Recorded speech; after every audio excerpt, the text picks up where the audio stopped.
Hi guys, welcome to GR academy. मैं हूं आप लोग का बायोलॉजी फैकल्टी सौरभ रॉय। आज हम लोग पढ़ेंगे क्लास 12 का प्रिंसिपल ऑफ बायोटेक्नोलॉजी चैप्टर का एक बहुत ही इंपॉर्टेंट टॉपिक डीएनए स्पूलिंग। ये होता क्या है? देखिए, डीएनए स्पूलिंग पढ़ने से पहले हम लोग थोड़ा सा एक बार रिकॉम्बिनेंट डीएनए टेक्नोलॉजी के बारे में जस्ट थोड़ा सा पढ़ लेते हैं। क्या होता है ये रिकॉम्बिनेंट डीएनए टेक्नोलॉजी में? हम लोग क्या करते हैं, सोचिए कोई एक जीन है, जो जीन मेरे लिए बहुत काम का है। किसी भी ऑर्गेनिज्म के बॉडी में एक ऐसा जीन है जो जीन को लेके हम लोग कोई वैक्सीन बना सकते हैं, कोई एंटीबॉडी बना सकते हैं, कोई जेनेटिकली मॉडिफाइड क्रॉप बना सकते हैं, कोई भी चीज बना सकते हैं। वो हम लोग बाद में अलग अलग लेक्चर में पढ़ेंगे। तो ये वो जो जीन है उसे उसको मुझे चाहिए, उससे मैं क्या करूंगा, कोई वैक्सीन बनाऊंगा, कोई एंटीबॉडी बनाऊंगा। अब अगर ये जीन मुझे चाहिए किसी भी ऑर्गेनिज्म से, सबसे पहले तो उसका सेल से मुझे जीन डीएनए को निकालना है। फिर डीएनए को निकाल के मैं क्या करूंगा, एक वेक्टर के मदद से मैं दूसरा किसी होस्ट के अंदर जो बहुत जल्दी रिप्रोडक्शन करता है जैसे बैक्टीरिया, उसके अंदर मैं घुसाऊंगा ताकि वो डीएनए का बहुत सारा कॉपी बन सके और उस कॉपी से हम लोग क्या कर सके, एक लार्ज अमाउंट में वैक्सीन या एंटीबायोटिक, कुछ भी मतलब जो हमारे लिए बेनिफिशियल है वो बना सके। तो ये है बेसिकली मोटा मोटा तौर से रिकॉम्बिनेंट डीएनए टेक्नोलॉजी। लेकिन जितना इजीली मैंने बोलते उतना इजीली तो है नहीं। पूरा प्रोसेस में लगभग ये 8 स्टेप रहता है। तो ये जो 8 स्टेप है, इस स्टेप में से जो जो टॉपिक मुझे लगता है कि वहां से क्वेश्चन आएगा, या फिर अगर आप लोगों को भी लगता है कि ये टॉपिक पढ़ा दीजिए तो आप लोग बोलिएगा, मैं वो टॉपिक भी डिस्कस कर दूंगा। उस टॉपिक के बारे में हम लोग क्या करेंगे, लेक्चर सीरीज बनाएंगे। तो आज हम लोग जो करेंगे वो है डीएनए स्पूलिंग। ये होता क्या है, आइए देखते हैं। देखिए, सबसे पहले जो मेरा डिजायर्ड डीएनए है उसको मुझे निकालना है किसी दूसरे ऑर्गेनिज्म से जिसके बॉडी में वो था। अब वो ऑर्गेनिज्म बैक्टीरिया हो सकता है, वो ऑर्गेनिज्म प्लांट हो सकता है, वो ऑर्गेनिज्म फंगी हो सकता है, वो एनिमल हो सकता है। अब मुझे उसके बॉडी से डीएनए को निकालना है। अब एक बात बोलिए, डीएनए क्या है? हमारा जेनेटिक मटेरियल। वो कहां पे रहता है? न्यूक्लियस के अंदर रहता है ना। तो अब मुझे तो प्योर फॉर्म में डीएनए चाहिए। तो डीएनए को अगर मैं निकालना है तो एक सेल में डीएनए के अलावा बाकी जो जो चीज रहेगा उसको तो मुझे सबसे पहले ऑब्सोल्यूट कर देना है। तो जब हम उसको हटाएंगे तो कैसे हटाएंगे? देखिए, सबसे पहले हम लोग उस ऑर्गेनिज्म का सेल लेंगे जिसके बॉडी से हमें डीएनए को निकालना है। अब अगर वो ऑर्गेनिज्म अदर देन एनिमल रहा, मतलब प्लांट, बैक्टीरिया या फिर फंगी रहा, तो उसका सेल में सबसे बाहर का स्ट्रक्चर में क्या रहेगा? सबसे बाहर में रहेगा उसका सेल वॉल। सबसे बाहर में क्या रहेगा? उसका सेल वॉल रहेगा। अब अलग अलग केस में अलग अलग ऑर्गेनिज्म में सेल वॉल अलग अलग चीज का बना रहता है। जैसे बैक्टीरिया में सेल वॉल किससे बनता है? पेप्टाइड और ग्लाइकेन के।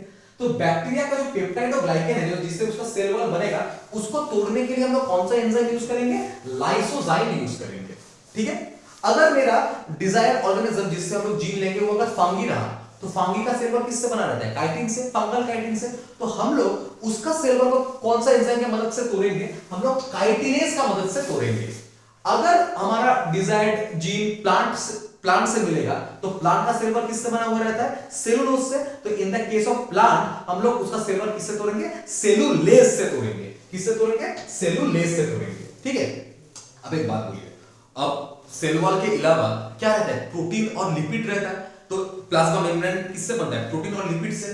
तो जो प्लाज्मा मेम्ब्रेन रहेगा, उस प्लाज्मा मेम्ब्रेन तो प्रोटीन और लिपिड से बना है, तो उसको कैसे तोड़ेंगे? लिपिड को हम लोग कौन से एंजाइम से तोड़ सकते हैं? लिपिड को तोड़ेंगे लाइपेज से। कौन से एंजाइम से तोड़ेंगे? लिपिड को तोड़ेंगे लाइपेज एंजाइम से। लाइपेज एंजाइम से लिपिड को तोड़ेंगे हम लोग, लाइपेज से। और उसके बाद प्रोटीन भी तो है, प्रोटीन प्लाज्मा मेम्ब्रेन में भी है, और डीएनए के बाहर में हिस्टोन प्रोटीन रहता है ना, तो प्रोटीन को किससे तोड़ेंगे? प्रोटीज से तोड़ेंगे। तो हम लोग इतना सारा एंजाइम यूज करके सबसे पहले हम लोग प्योर फॉर्म ऑफ डीएनए निकालना चाहेंगे। ठीक है। अब ये सब जब हम लोग एंजाइम यूज किए, कौन सा? सेलुलेज, काइटिनेज, लाइसोजाइम, अलग अलग ऑर्गेनिज्म के केस में, और उसके बाद प्रोटीन को तोड़ने के लिए प्रोटीएज, लिपिड को तोड़ने के लिए लाइपेज। अच्छा, कभी कभी सेल के अंदर आरएनए भी रहेगा। आरएनए तो रहेगा ना, एमआरएनए वगैरह। आरएनए को किससे तोड़ेंगे? आरएनएज से तोड़ेंगे। तो ये सब एंजाइम जब हम लोग यूज कर दिए तो उस सेल में डीएनए के अलावा बाकी कोई भी अलग कंपाउंड नहीं रहेगा। तो अब हमें डीएनए को निकालना है। डीएनए को निकालेंगे कैसे? डीएनए तो थ्रेड लाइक स्ट्रक्चर है, वो तो क्या है, वो तो अलग अलग घूमेगा। अब डीएनए को उससे निकालने के लिए हमें उस सॉल्यूशन में जहां पे मेरा सेल है उसमें मुझे थोड़ा सा क्या करना पड़ेगा? चिल्ड इथेनॉल मिलाना पड़ेगा। चिल्ड इथेनॉल, इथाइल अल्कोहल मिलाना पड़ेगा।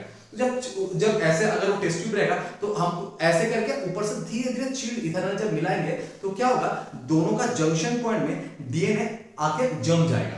तब हम लोग क्या करेंगे, एक ग्लास रॉड लेंगे और ग्लास रॉड से जो डीएनए जमा है उसको धीरे से वहां से उठा लेंगे। इस प्रोसेस को चिल्ड इथेनॉल मिलाने के बाद जब डीएनए जम चुका है उसको हम लोग जो ग्लास रॉड से धीरे धीरे उस सॉल्यूशन से अलग कर लेंगे। इसको हम लोग क्या बोलते हैं, इसको हम लोग स्पूलिंग बोलते हैं। ठीक है, एनसीईआरटी में है तो देख लेते कहां पे है।